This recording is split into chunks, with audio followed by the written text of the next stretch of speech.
10వ తరగతి దాంట్లో ఉన్నది. స్వతంత్ర భారతదేశము మొదటి 30 సంవత్సరాలు. మొదటి 30 సంవత్సరాలు అంటే 1947 నుంచి 1977 వరకు. ఈ మొదటి 30 సంవత్సరాల్లో భారతదేశంలో ఎటువంటి మార్పులు జరిగినాయి అనే అంశాలు, ఎటువంటి సమస్యలు ఉత్పన్నమైనవి, ఆ సమస్యలు పరిష్కరించడానికి ఎటువంటి చర్యలను ప్రభుత్వం చేపట్టిందనే విషయాలను మనం ఇక్కడ డిస్కస్ చేస్తాం. జనవరి 26, 1950 నాడు మనము వైరుధ్యాలతో కూడిన జీవనంలోకి ప్రవేశించబోతున్నాము. వైవిధ్యము అంటే భిన్నమైనటువంటి వాళ్ళము. వైరుధ్యాలతో కూడినటువంటి యొక్క జీవనంలోకి ప్రవేశించబోతున్నాం. రాజ్యాంగం అమల్లోకి వచ్చింది జనవరి 26, 1950 కాబట్టి సో అటువంటి రాజ్యాంగం అమల్లోనికి వచ్చినప్పుడు మనం ఒక కొత్త జీవనంలోకి ప్రవేశించబోతున్నట్టు లెక్క. రాజకీయాల్లో సమానత్వం అనేది ఉంటుంది, కానీ సామాజిక ఆర్థిక అంశాల్లో అసమానత్వం ఉంటుంది.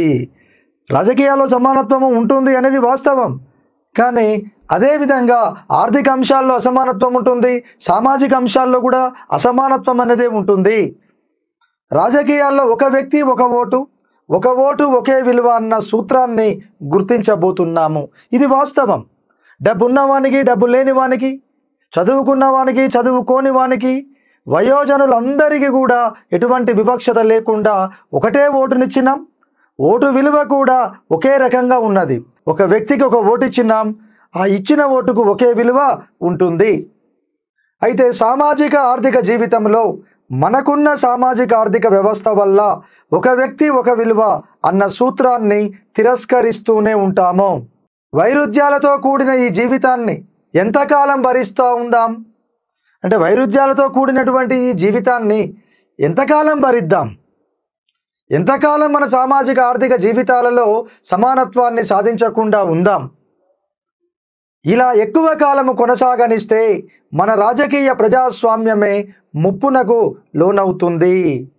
మన రాజకీయ ప్రజాస్వామ్యమే ముప్పునకు లోనవుతుంది.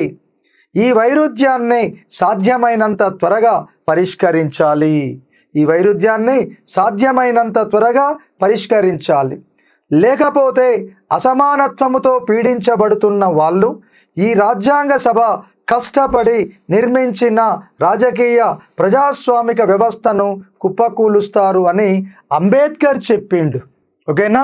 స్వామి వివేకానందుడు చెప్పినట్లుగా ధైర్యవంతుడు ఒకటేసారి చనిపోతాడు, పిరికివాడు ప్రతి క్షణము చనిపోతూ ఉంటాడు.